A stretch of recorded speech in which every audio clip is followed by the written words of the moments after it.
नमस्कार विद्यार्थी मित्रांनो, अभ्यासासाठी आपल्या यूट्यूब चॅनलवरती आपलं स्वागत आहे. आज दिनांक 31 जुलै 2025.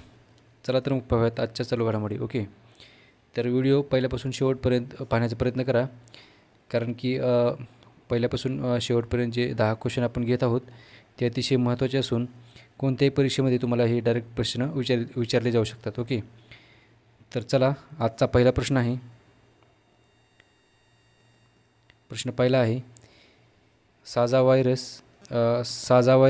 2025 हा पावसाळी संस्कृती महोत्सव कोणत्या राज्यात साजरा करण्यात आला आहे? ओके, तर साजा व्हायरल 2025 हा पावसाळी संस्कृती महोत्सव नुकताच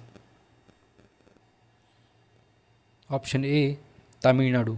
ओके, तर तामिळनाडू याचं योग्य उत्तर असेल. ओके, तर चला पाहूयात आपण पुढचा प्रश्न. दुसरा प्रश्न आहे, ऑपरेशन महादेव कोणत्या राज्यात किंवा केंद्रशासित प्रदेशामध्ये राबवण्यात आलेले आहे? ओके, तर विद्यार्थी मित्रांनो, नुकताच ऑपरेशन महादेव हा राबविण्यात आलेला आहे.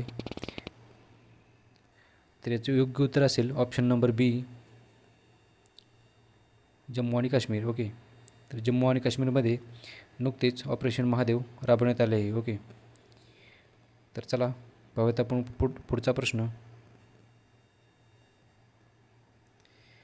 शेतकऱ्यांचा सक्षमीकरणासाठी कृषी समृद्धी योजना कोणत्या राज्यात सुरू करण्यात आली आहे? ओके, तर शेतकऱ्यांच्या सक्षमीकरणासाठी कृषी समृद्धी योजना ही जी आहे ती आपल्या महाराष्ट्रामध्ये सुरू करण्यात आली आहे. ओके, तर ऑप्शन बी याचं उत्तर असेल महाराष्ट्र. ओके, नेक्स्ट क्वेश्चन आहे,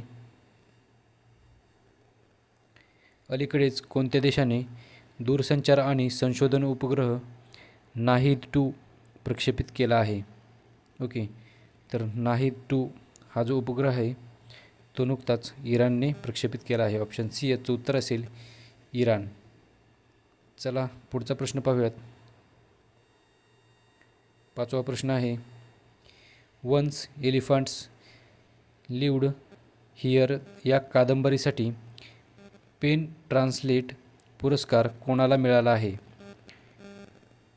तर योग्य उत्तर असेल option D, Geetanjali Shree. Okay, तर गीतांजली श्रीला हा पुरस्कार भेटला आहे. ओके, तर चला विद्यार्थी मित्रांनो, पुढचा प्रश्न पाहूयात. पुढचा प्रश्न आहे, ICMR द्वारे विकसित करण्यात येत असलेल्या भारतातील पहिल्या स्वदेशी मलेरिया लसीचे नाव काय आहे? ओके, तर भारतातील पहिल्या स्वदेशी लसीचे नाव आहे जे की ICMR द्वारे विकसित करण्यात आले आहे. ऑप्शन सी याचं उत्तर असेल ॲडफाल्सिवॅक्स. ओके, नाव थोडंसं वेगळं आहे, ॲडफाल्सिवॅक्स. ओके, ही या लसीचे नाव आहे. ओके, तर चला पाहूयात आपण पुढचा प्रश्न. सातवा प्रश्न आहे, जुलै 2025मध्ये झालेल्या भारत UK मुक्त व्यापारात कराराचा भारतातील खालीलपैकी कोणत्या क्षेत्राला अधिक फायदा होणार आहे? ओके, तर हा जो करार झाला आहे म्हणजेच फ्री ट्रेड ॲग्रीमेंट जे झालं आहे भारत आणि UK मध्ये, तर त्याचा जो फायदा आहे तो कापड आणि चामडी निर्यातदार यांना होणार आहे. ओके, तर ऑप्शन ए याचं उत्तर असेल कापड आणि चामडी निर्यातदार. ओके, चला आठवा प्रश्न पाहूयात. वय पडताळणी ॲपची चाचणी घेणारा पहिला देश कोणता असेल? ओके, तर नुकताच फ्रान्स या देशाने वय पडताळणी ॲपची चाचणी घेतली आहे. ओके, तर फ्रान्स याचं उत्तर असेल ऑप्शन बी याचं उत्तर असेल. ओके, तर चला पुढचा प्रश्न पाहूया.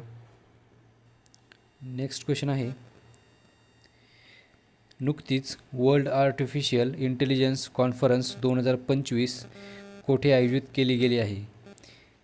तर वर्ल्ड आर्टिफिशियल इंटेलिजन्स कॉन्फरन्स 2025ची जी आहे ती नुकतीच शांघायमध्ये आयोजित केली आहे. ओके, तर ऑप्शन ए याचं उत्तर असेल शांघाई. चला पुढचा प्रश्न पाहूयात. आणि शेवटचा प्रश्न आहे हा, नुकतेच हिंदीमध्ये MBBS करण्यासाठी देशातील पहिले मेडिकल कॉलेज कोठे स्थापन झाले आहे?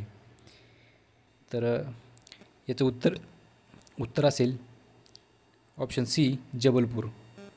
तर जबलपूरमध्ये नुकतेच हिंदीमध्ये MBBS करण्यासाठी देशातील पहिले मेडिकल कॉलेज स्थापन करण्यात आले आहे. या कॉलेजमध्ये विद्यार्थी मित्रांनो हिंदीमध्ये शिकवले जाईल. ओके, याची MBBS करण्यासाठी जी लँग्वेज आहे ती हिंदी असेल. ओके, तर असे देशातील हे पहिलेच मेडिकल कॉलेज आहे जिथे की MBBS हिंदीमध्ये होणार आहे. ओके, तर चला विद्यार्थी मित्रांनो, भेटूयात आपण उद्याच्या व्हिडिओमध्ये. धन्यवाद.